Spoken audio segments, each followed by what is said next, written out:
Hello friend, कैसे हैं आप सब। Welcome to Kanauja study material. इस वीडियो में देखेंगे वर्तमान समय में संविधान में 22 भाग 395 अनुच्छेद एवं 12 अनुसूची है। ओके, आज का ये सेकेंड पार्ट होने वाला है। फर्स्ट पार्ट अपलोड कर दिए हैं, जाके देख लीजिएगा। स्टार्ट करते हैं। अनुच्छेद 101 से स्टार्ट करना है। देखते हैं, अनुच्छेद 101 से स्टार्ट करते हैं। अनुच्छेद 101 के तहत क्या होता है, तो अनुच्छेद 101 के तहत होता है संसद में स्थानों के रिक्त होना। अनुच्छेद 1 के तहत होता है 101 के तहत होता है संसद में स्थानों का रिक्त होना। ओके, अनुच्छेद 102 के तहत क्या होता है, तो संसद सदस्यता के लिए योग्यताएं, संसद में सदस्यता के लिए योग्यताएं अनुच्छेद 2 के तहत होता है। आगे देखते हैं। अनुच्छेद 105 के तहत क्या होता है, तो अनुच्छेद 105 के तहत होता है संसद के सदन की उन सदस्यों की स्मृतियों की शक्तियों और विशेष अधिकार। ओके, अनुच्छेद 106 के तहत होता है संसद के वेतन और भत्ते। अनुच्छेद 106 के तहत आते हैं सदस्यों के वेतन और भत्ते। क्लियर है यहाँ तक? आगे देखते हैं।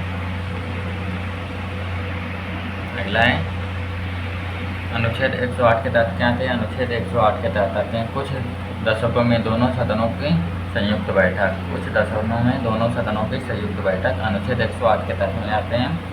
अनुच्छेद 109 के तहत क्या आते हैं, धन विधेयक के संबंध में विशेष प्रक्रिया। क्या आते हैं, धन विधेयक के संबंध में विशेष प्रक्रिया अनुच्छेद 109 के तहत आते हैं। अनुच्छेद 110 के तहत क्या आते हैं, तो धन विधेयक की परिभाषा। अनुच्छेद 110 के तहत आते हैं धन विधेयक की परिभाषा। अनुच्छेद 111 के तहत आते विधेयकों पर अनुमति, विधेयकों पर अनुमति। अनुच्छेद 112 के तहत आते हैं वार्षिक वित्तीय विवरण, जिससे बजट का उल्लेख करते हैं। अनुच्छेद 112 के तहत आते हैं वार्षिक वित्तीय विवरण का उल्लेख। ओके, अगला है अनुच्छेद 113 के तहत आते हैं संसद में प्राकलन के संबंध प्रक्रिया। अनुच्छेद 113 के तहत आते हैं संसद में प्राकलन के संबंध में प्रक्रिया। आगे देखते हैं। अनुच्छेद 114 के तहत आते हैं विनिमय वियोग विधेयक, विनिमय वियोग विधेयक। क्लियर है? आगे देखते हैं। अगला है अनुच्छेद 120 के तहत क्या आते हैं, अनुच्छेद 120 के तहत आते हैं संसद में प्रयोग की जाने वाली भाषा। अनुच्छेद 120 के तहत आते हैं संसद में प्रयोग की जाने वाली भाषा। अनुच्छेद 122 के तहत क्या आते हैं, अनुच्छेद 122 के तहत आते हैं न्यायालय के द्वारा संसद की कार्रवाइयों की जांच न किया जाए, न्यायालय के द्वारा संसद की कार्रवाइयों की जांच न की जाए। ओके, आगे देखते हैं। अनुच्छेद 123 के तहत क्या आते हैं, अनुच्छेद 123 के तहत आते हैं राष्ट्रपति की अध्यादेश जारी करने की शक्ति। राष्ट्रपति की अध्यादेश जारी करने की शक्ति अनुच्छेद 123 के तहत आते हैं। अनुच्छेद 124 के तहत क्या आते हैं, अनुच्छेद 124 के तहत आते हैं सर्वोच्च न्यायालय की स्थापना और गठन का उल्लेख। अनुच्छेद 124 के तहत आते हैं सर्वोच्च न्यायालय की स्थापना और गठन का उल्लेख। क्लियर यहाँ तक? अनुच्छेद 125 के तहत क्या आते हैं, अनुच्छेद 125 के तहत आते हैं न्यायाधीशों के वेतन संबंधित प्रावधान। न्यायाधीशों के वेतन संबंधित प्रावधान अनुच्छेद 125 के तहत आते हैं। क्लियर है? आगे देखते हैं। अनुच्छेद 126 के तहत क्या आते हैं, तो अनुच्छेद 126 के तहत आते हैं कार्यकारी मुख्य न्यायमूर्ति की नियुक्ति। क्या कार्यकारी मुख्य न्यायमूर्ति की नियुक्ति आती है अनुच्छेद 126 के तहत। अनुच्छेद 127 के तहत क्या आते हैं, तो तदर्थ न्यायमूर्तियों की नियुक्ति का प्रावधान। तदर्थ न्यायमूर्तियों की नियुक्ति का प्रावधान अनुच्छेद 127 के तहत आते हैं। आगे अनुच्छेद 128 के तहत क्या आते हैं, उच्चतम की बैठक और सेवाकृत न्यायाधीशों की। क्लियर है? आगे देखते हैं। न्यायाधीशों की उपस्थिति। आगे देखते हैं। अनुच्छेद 129 के तहत क्या आते हैं, अनुच्छेद 129 के तहत आते हैं उच्चतम न्यायालय अभिलेख न्यायालय के रूप में होने का प्रावधान। अनुच्छेद 129 के तहत आते हैं उच्चतम न्यायालय अभिलेख न्यायालय के रूप में होने का प्रावधान। अनुच्छेद 130 के तहत क्या आते हैं फ्रेंड, अनुच्छेद 130 के तहत आते हैं उच्चतम न्यायालय के आरंभिक अधिकारिता। आगे देखते हैं अनुच्छेद 137 के तहत क्या आते हैं। अनुच्छेद 137 के तहत आते हैं निर्णय एवं आदेशों का उच्चतम न्यायालय द्वारा पुनर्विलोकन। क्या कहते हैं? पुनर्विलोकन। क्लियर है। आगे देखते हैं अनुच्छेद 143 के तहत क्या आते हैं। तो अनुच्छेद 143 के तहत आते हैं उच्चतम न्यायालयों से परामर्श करने की राष्ट्रपति की शक्ति। उच्चतम न्यायालय से परामर्श करने की राष्ट्रपति की शक्ति अनुच्छेद 143 के तहत आते हैं। ओके,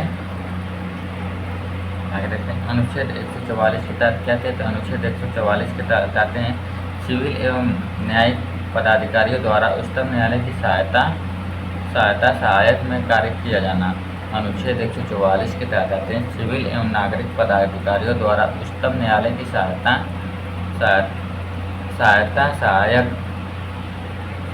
में कार्य की जाना।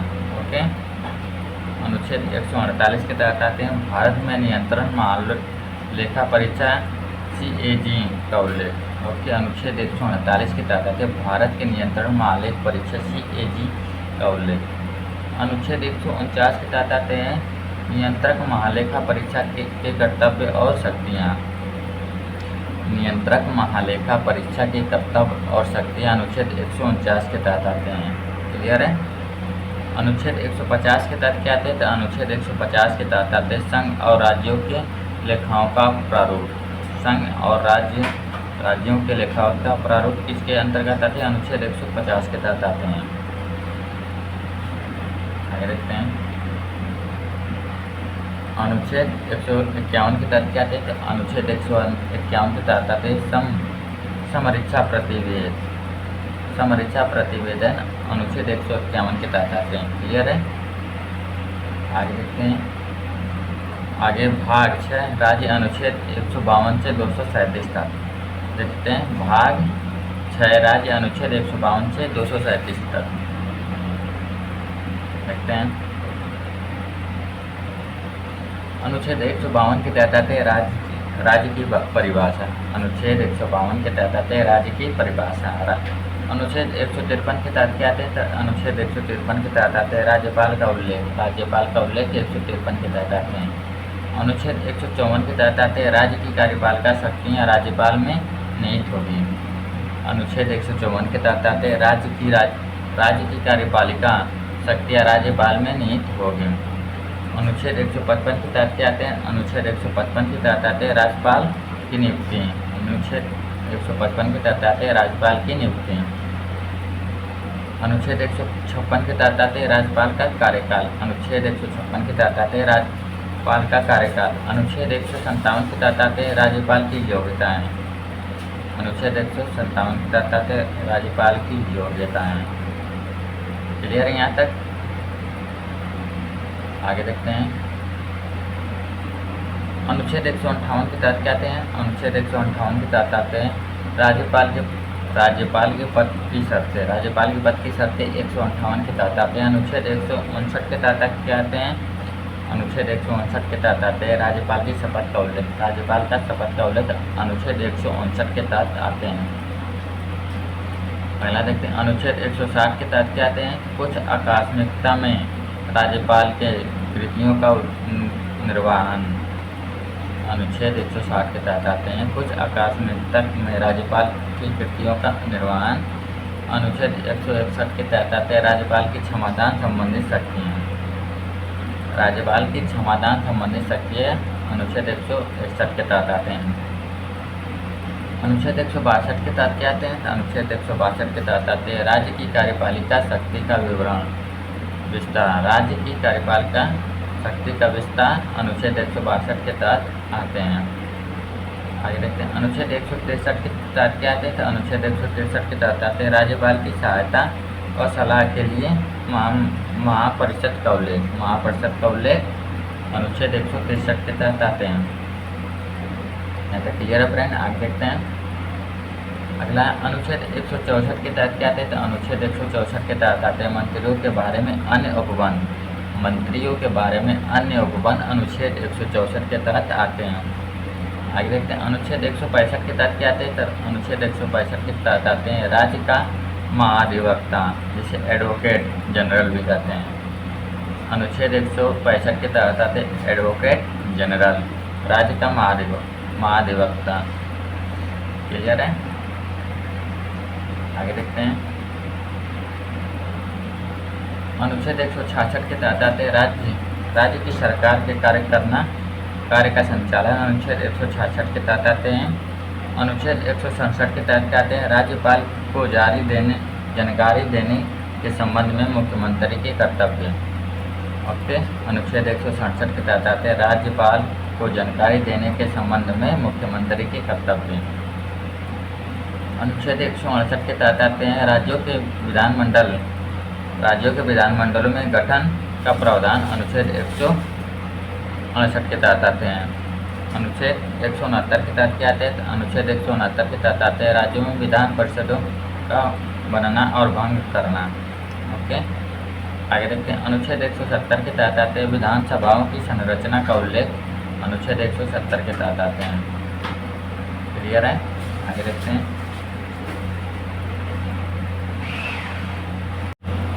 आगे देखते हैं फ्रेंड, अनुच्छेद 171 के तहत क्या आते हैं? अनुच्छेद 171 के तहत आते हैं विधान परिषदों की संरचना का उल्लेख, अनुच्छेद 171 के तहत आते हैं। अनुच्छेद 172 के तहत क्या आते हैं? अनुच्छेद 172 के तहत आते हैं राज्यों के विधानमंडलों की अवधि का उल्लेख, अनुच्छेद 172 के तहत आते हैं। आगे देखते हैं। अनुच्छेद 173 के तहत क्या आते हैं? विधानमंडल की सदस्यता की योग्यताएं, अनुच्छेद 173 के तहत आते हैं। आगे देखते हैं। अनुच्छेद 174 के तहत क्या आते हैं? विधानमंडल के सत्र या सत्रवास और विघटन, विधानमंडल के सत्र एवं सत्रवास और विघटन अनुच्छेद 174 के तहत आते हैं। अनुच्छेद 175 के तहत क्या आते हैं? राज्यपाल का सदन में अभिभाषण और संदेश का अधिकार। ओके, राज्यपाल का सदन और अभिभाषण और संदेश का अधिकार अनुच्छेद 175 के तहत आते हैं। आगे देखते हैं। अनुच्छेद 176 के तहत क्या आते हैं? राज्यपाल का विशेष अभिभाषण, अनुच्छेद 176 के तहत आते हैं। क्लियर है फ्रेंड? आगे देखते हैं। अनुच्छेद 177 के तहत क्या आते हैं? सदन के बारे में मंत्री और महामंत्रियों को अधिकार। ओके, अनुच्छेद 178 के तहत आते हैं विधानसभा के अध्यक्ष और उपाध्यक्ष। अनुच्छेद 176 के तहत क्या आते हैं? राज्यपाल का विशेष अभिभाषण। ओके, आगे देखते हैं फ्रेंड।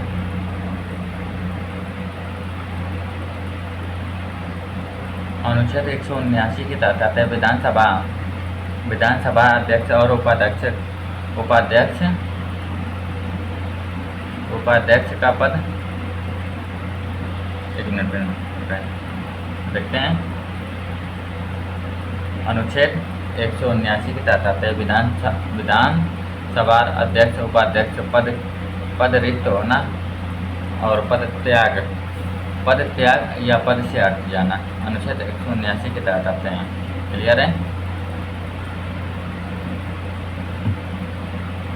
आगे देखते हैं। अनुच्छेद 180 के तहत आते हैं विधानसभा का उपाध्यक्ष की अध्यक्षता के तौर पर कार्य करने की शक्तियाँ। ओके, आगे देखते हैं। अनुच्छेद 181 के तहत आते हैं जब अध्यक्ष एवं उपाध्यक्ष को हटाने का प्रस्ताव हो तब पीठासीन अधिकारी नहीं होंगे। अनुच्छेद 181 के तहत आते हैं जब अध्यक्ष या उपाध्यक्ष को हटाने का प्रस्ताव हो तब पीठासीन अधिकारी वहाँ नहीं होंगे। ओके, आगे देखते हैं। अनुच्छेद 182 के तहत आते हैं विधान परिषद का सभापति और उपसभापति, अनुच्छेद 182 के तहत आते हैं। क्लियर है? आगे देखते हैं।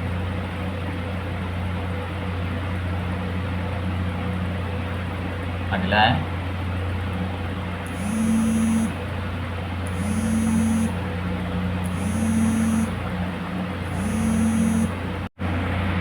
आगे देखते हैं फ्रेंड।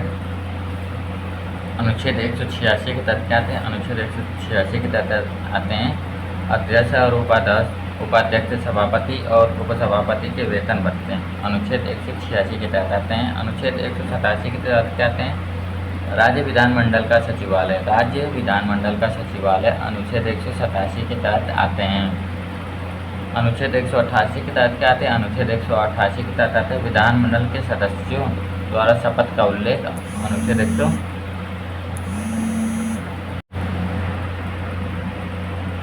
आगे देखते हैं फ्रेंड, अनुच्छेद 186 के तहत क्या आते हैं? अनुच्छेद 186 के तहत आते अध्यक्ष और उपाध्यक्ष तथा सभापति के उपसभापति के वेतन के भत्ते और भत्ते। ठीक, ओके। अनुच्छेद 187 के तहत आते हैं राज्य विधानमंडल का सचिवालय। अनुच्छेद 187 के तहत आते हैं अनुच्छेद 188 के तहत आते हैं विधानमंडल के सदस्यों द्वारा शपथ का उल्लेख।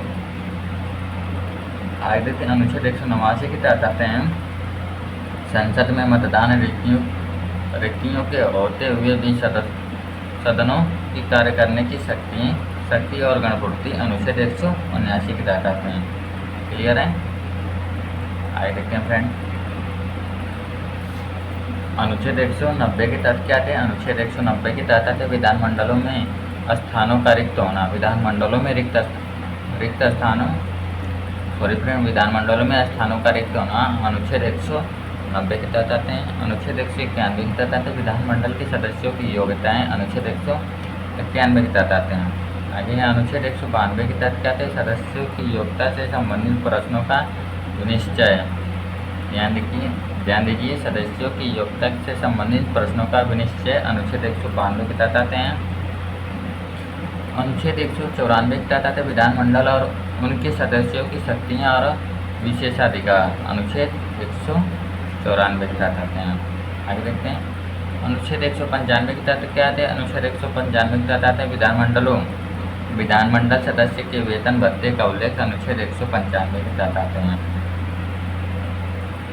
आगे देखते हैं, अगला है अनुच्छेद 199 के तहत क्या आते हैं? विधानमंडल में धन विधेयकों की परिभाषा। अनुच्छेद 200 के तहत क्या आते हैं? विधेयकों पर अनुमति। अनुच्छेद 200 के तहत आते हैं। ओके। अनुच्छेद 201 के तहत क्या आते हैं? अनुच्छेद 201 के तहत आते हैं विचारों के लिए आरक्षित विधेयक। अनुच्छेद 201 के तहत आते हैं। अनुच्छेद 202 के तहत आते हैं वार्षिक वित्तीय विवरण, जिसे बजट या विधानमंडल में है। वार्षिक वित्तीय विवरण विधानमंडल में। ओके। अनुच्छेद 200 के तहत आते हैं। अनुच्छेद 203 के तहत क्या आते हैं? विधानमंडल में प्राक्कलन के संबंध में प्रक्रिया। अनुच्छेद 203 के तहत आते हैं। अनुच्छेद 204 के तहत क्या आते हैं? अनुच्छेद 204 के तहत आते हैं विनियोग विधेयक 204 के तहत आते हैं। क्लियर है यहाँ तक? आगे देखते हैं, अनुच्छेद 207 के तहत क्या आते हैं? अनुच्छेद 207 के तहत आते हैं वित्तीय विधेयक के बारे में विशेष उपबंध। अनुच्छेद 207 के तहत आते हैं। अगला है अनुच्छेद 213 के तहत क्या आते हैं? राज्यपाल के अध्यादेश जारी करने की शक्तियाँ। अनुच्छेद 213 के तहत आते हैं। अनुच्छेद 214 के तहत क्या आते हैं? अनुच्छेद 214 के तहत आते हैं राज्य के लिए उच्च न्यायालय का प्रावधान। अनुच्छेद 214 के तहत आते हैं। अगला है अनुच्छेद 215 के तहत क्या आते हैं? अनुच्छेद 215 के तहत आते हैं उच्च न्यायालय का विलेख या न्यायालय होना। उच्च न्यायालय का विलेख या न्यायालय का होना अनुच्छेद 215 के तहत आते हैं। क्लियर है फ्रेंड? आगे देखते हैं, अगला है अनुच्छेद 216 के तहत क्या आते हैं? अनुच्छेद 216 के तहत आते हैं उच्च न्यायालय का गठन का उल्लेख। अनुच्छेद 216 के तहत आते हैं। आगे अनुच्छेद 217 के तहत क्या आते हैं? उच्च न्यायालयों के न्यायाधीश की नियुक्ति और उनके पद की शर्तें। अनुच्छेद 217 के तहत आते हैं। अनुच्छेद 218 के तहत आते हैं सर्वोच्च न्यायालय से संबंधित कुछ उपबंध का उच्च न्यायालयों को लागू करना। अनुच्छेद 218 के तहत आते हैं सर्वोच्च न्यायालय से संबंधित कुछ उपबंध का उच्च न्यायालयों को लागू होना। अनुच्छेद 218 के तहत आते हैं। आगे देखते हैं, अनुच्छेद 219 के तहत आते हैं उच्च न्यायालय के न्यायाधीशों की शपथ। अनुच्छेद 200 के तहत आते हैं। क्लियर है यहाँ तक?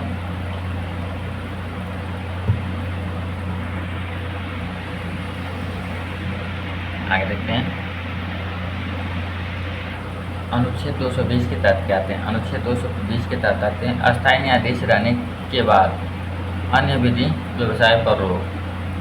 अस्थायी न्यायाधीश रहने के बाद अन्य विधि व्यवसाय परोक्त अनुच्छेद 220 के तहत आते हैं। आगे अनुच्छेद 221 के तहत आते हैं उच्च न्यायालय के न्यायाधीशों का वेतन। अनुच्छेद 221 के तहत आते हैं। अनुच्छेद 222 के तहत कहते हैं न्यायाधीशों का अन्य उच्च न्यायालयों में भेजना। अनुच्छेद 222 के तहत आते हैं। अनुच्छेद 223 के तहत कहते हैं अनुच्छेद 223 के तहत आते हैं कार्यकारी मुख्य न्यायाधीश की नियुक्ति। अनुच्छेद 223 के तहत आते हैं। आगे अनुच्छेद 224 के तहत कहते हैं अनुच्छेद 224 के तहत आते हैं अपार और कार्यकारी न्यायाधीशों की नियुक्ति। अनुच्छेद 224 के तहत आते हैं। आगे अनुच्छेद 225 के तहत क्या आते हैं अनुच्छेद 225 के तहत आते हैं उच्च न्यायालयों की अधिकारिता। अनुच्छेद 225 के तहत आते हैं। ना क्लियर है फ्रेंड? आगे देखते हैं अनुच्छेद 226 के तहत आते हैं उच्च न्यायालय द्वारा रिट जारी करना। अनुच्छेद 226 के तहत आते हैं। अगला है अनुच्छेद 227 के तहत क्या आते हैं फ्रेंड? सब अनुच्छेद 227 के तहत आते हैं सभी न्यायालयों के अधीक्षण की उच्च न्यायालयों की शक्ति। अनुच्छेद 227 के तहत आते हैं सभी न्यायालयों के अधीक्षण की उच्च न्यायालयों की शक्तियाँ। अनुच्छेद 227 के तहत आते हैं। अनुच्छेद 228 के तहत कहते हैं कुछ मामलों में उच्च न्यायालय का अंतरण उल्लेख। अनुच्छेद 228 के तहत आते हैं। आगे देखते हैं अनुच्छेद 230 के तहत कहते हैं अनुच्छेद 230 के तहत आते हैं उच्च न्यायालयों की अधिकारिता का संघ राज्य क्षेत्र में विस्तार। अनुच्छेद 230 के तहत आते हैं।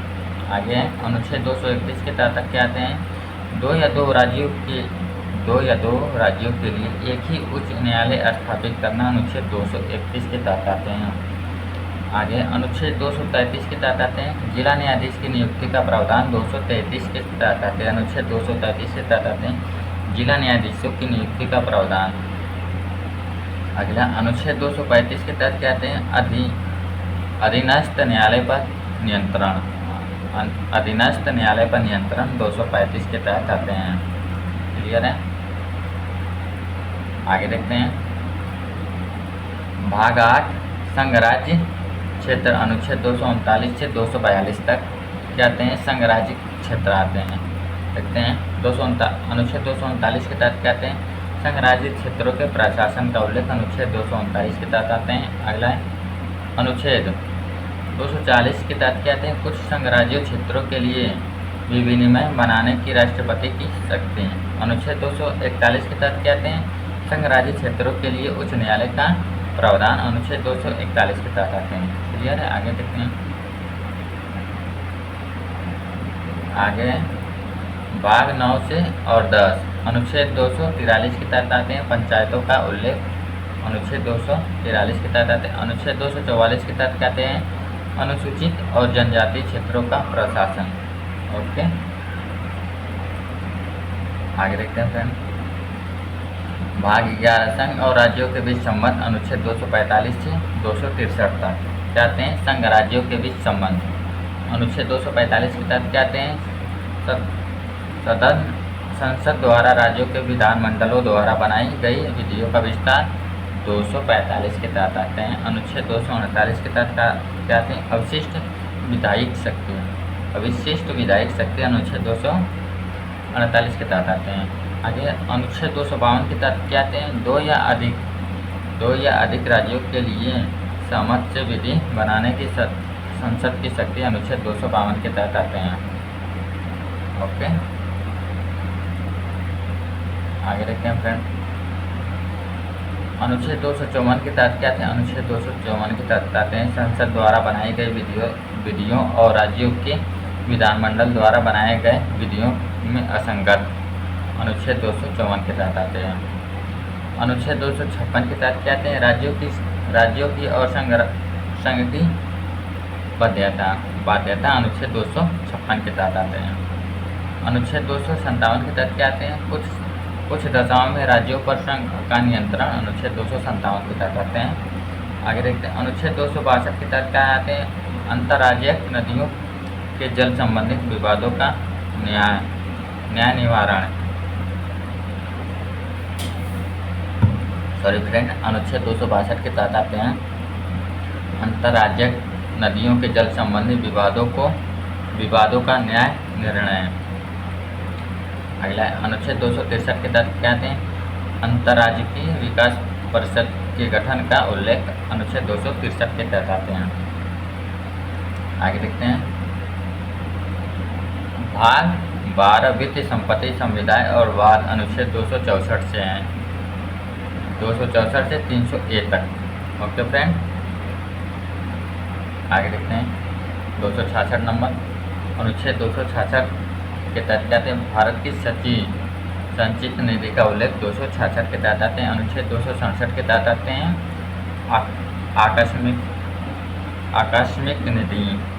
आकस्मिक निधि 267 के तहत आते हैं। अनुच्छेद 275 के तहत कहते हैं कुछ राज्यों को संघ से अनुदान मिलना, अनुच्छेद 275 के तहत आते हैं। अनुच्छेद 276 के तहत कहते हैं वर्तीय व्यापार आजीविका और नियोजन पर टैक्स, कर या टैक्स, अनुच्छेद 276 के तहत आते हैं। अनुच्छेद 280 के तहत आते हैं वित्तीय वियोग का उल्लेख, अनुच्छेद 280 के तहत आते हैं। आगे देखते हैं फ्रेंड अनुच्छेद 281 के तहत कहते हैं, अनुच्छेद 281 के तहत वित्तीय आयोग की सिफारिश से, अनुच्छेद 281 के तहत आते हैं।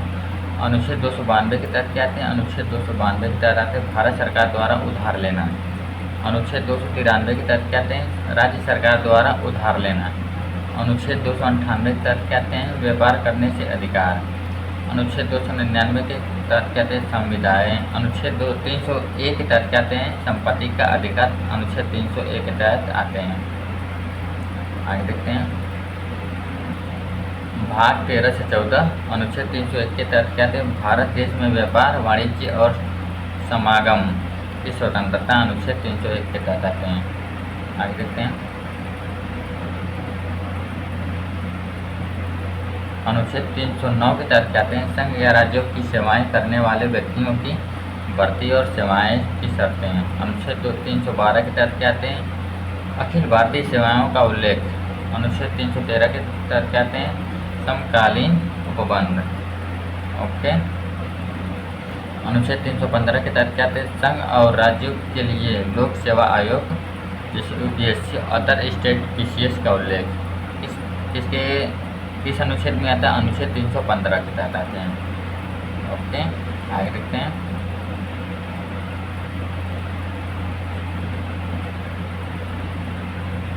अनुच्छेद 316 के तहत कहते हैं, अनुच्छेद 316 के तहत आते हैं लोक सेवा आयोग के सदस्यों की नियुक्ति और अवधि। अनुच्छेद 323 के तहत कहते हैं, अनुच्छेद 323 के तहत आते हैं प्रशासनिक कार्यों के अधिकरण। ओके, आगे देखते हैं भाग 15 निर्वाचन, अनुच्छेद 324 से 329 तक। ओके, अनुच्छेद 324 क्या है? अनुच्छेद 324 से चुनाव आयोग निर्वाचन के अधीक्षण निर्देशन और नियंत्रण के लिए जिम्मेदार होगा। अनुच्छेद 326 के तहत आते हैं लोकसभा और विधानसभाओं के लिए निर्वाचन वयस्क मताधिकार के आधार पर होगा। आगे देखते हैं अनुच्छेद 329 के तहत कहते हैं, अनुच्छेद 329 के तहत आते हैं निर्वाचन संबंधित मामलों में न्यायालय के हस्तक्षेप का उल्लेख, अनुच्छेद 329 के तहत आते हैं। ओके फ्रेंड, आगे देखते हैं अगला है भाग 16 कुछ वर्गों के लिए विशेष उपबंध, अनुच्छेद 330 से 342 तक। ओके, देखते हैं अनुच्छेद 330 के तहत क्या थे? लोकसभा में अनुसूचित जाति और जनजातियों के लिए आरक्षण। अनुच्छेद 331 के तहत कहते हैं लोकसभा में आलंगन भारतीय समुदाय का प्रतिनिधित्व। ओके फ्रेंड, अनुच्छेद 332 के तहत कहते हैं विधानसभा में अनुसूचित जाति और जनजातियों के लिए आरक्षण। अनुच्छेद 333 के तहत आते हैं विधानसभा में आगन भारतीय समुदाय का प्रतिनिधित्व। अनुच्छेद 338 के तहत कहते हैं अनुसूचित जनजाति SC के लिए राष्ट्रीय आयोग का उल्लेख। अनुच्छेद 338 के तहत कहते हैं अनुसूचित 338 के तहत आते हैं अनुसूचित जनजाति ST के लिए राष्ट्रीय आयोग। क्लियर है। आगे अनुच्छेद 320 के तहत आते हैं अन्य पिछड़ा वर्ग ओबीसी के लिए राष्ट्रीय आयोग। अनुच्छेद 341 के तहत आते हैं अनुसूचित जनजाति एससी। अनुच्छेद 342 के तहत आते हैं अनुसूचित जनजाति एसटी। Okay friend. आगे भाग 17 राज्यसभा का राज्य भाषा का उल्लेख अनुच्छेद 343 से 351 तक। पहला देखते हैं अनुच्छेद 343 के तहत क्या थे, संघ की राजभाषा का उल्लेख। अनुच्छेद 344 के तहत आते हैं राजभाषा के संबंध में आयोग और संसद की समिति गठन। अनुच्छेद 345 के तहत आते हैं राज्यों की राजभाषा। ओके। आगे अनुच्छेद 346 के तहत आते हैं संघ और राज्य या दो राज्यों के बीच प्रत्यक्षार की राजभाषा। अनुच्छेद 348 के तहत आते हैं उच्च न्यायालय, उच्चतम न्यायालय और उच्च न्यायालय में प्रयोग की जाने वाली भाषा। अनुच्छेद 351 के तहत आते हैं हिंदी भाषा के विकास के लिए निर्देशक। क्लियर है यहाँ तक। आगे देखते हैं भाग 18 आपात उपबंध अनुच्छेद 352 से 360 तक। अनुच्छेद 352 के तहत आते हैं आपातकालीन की घोषणा का उल्लेख। अनुच्छेद 353 के तहत आते हैं आपातकालीन की घोषणा का प्रभाव। अनुच्छेद 356 के तहत आते हैं राज्य में राष्ट्रपति शासन का उल्लेख। अनुच्छेद 358 के तहत आते हैं आपातकाल के दौरान आपातकालीन के दौरान। ओके। अनुच्छेद 319 के तहत आते हैं अनुच्छेद 19 के तहत आते हैं उपबंधों का निलंबन का उल्लेख। ओके। आगे देखते हैं अनुच्छेद 364 के तहत आते हैं आपातकालीन के दौरान भाग 3 पर निलंबन। अनुच्छेद 360 के तहत आते हैं वित्तीय आपातकाल के बारे में उपबंध। आगे देखते हैं भाग 19 अनुच्छेद 361 से 367 और 20 अनुच्छेद 368। ओके। अनुच्छेद 361 के तहत आते हैं राष्ट्रपति, राज्यपाल और राजपूतों का संरक्षण। अनुच्छेद 364 के तहत आते हैं महापतन और विमान क्षेत्रों के बारे में विशेष उपबंध। यहाँ तक क्लियर है। आगे देखते हैं फ्रेंड अनुच्छेद 368 के तहत आते हैं संविधान संशोधन का प्रावधान। अनुच्छेद 368 के तहत आते हैं संविधान संशोधन का प्रावधान। भाग 21 अनुच्छेद 369 से 392 और 22 अनुच्छेद 393 से 395 तक। ओके। अनुच्छेद 369 के तहत आते हैं राज्य सूची के कुछ विषय के संबंधों में संसद को कानूनी बनाने की शक्ति। आगे देखते हैं अनुच्छेद 370 के तहत आते हैं जम्मू कश्मीर से संबंधित प्रावधान। ओके। आगे अनुच्छेद 371 के तहत आते हैं महाराष्ट्र और गुजरात के संबंध में विशेष उपबंध। अनुच्छेद 376 के तहत आते हैं उच्च न्यायालय के न्यायाधीशों के बारे में उपबंध। अनुच्छेद 377 के तहत आते हैं भारत के नियंत्रक महालेखा परीक्षा के बारे में। क्लियर है। बारे में उपबंध। आगे देखते हैं अनुच्छेद 378 के तहत आते हैं लोक सेवा आयोग के बारे में उपबंध। अनुच्छेद 393 के तहत आते हैं संक्षिप्त नाम का वर्णन। अनुच्छेद 395 के तहत आते हैं निरसन। अनुच्छेद 395 के तहत आते हैं। ओके फ्रेंड, आज के लिए इतना ही। इस वीडियो में से आ रहे अनुच्छेद से रिलेटेड क्वेश्चन कंप्लीट हो गए। इसका अनुच्छेद 1 से लगाई 101 तक फर्स्ट पार्ट में अपलोड किए हैं फ्रेंड। जाके डिस्क्रिप्शन बॉक्स में लिंक डाल देंगे, वहाँ से देख लीजिएगा। ऐसे ही बने रहिए कनौजिया स्टडी मटेरियल के साथ। Thank you friend.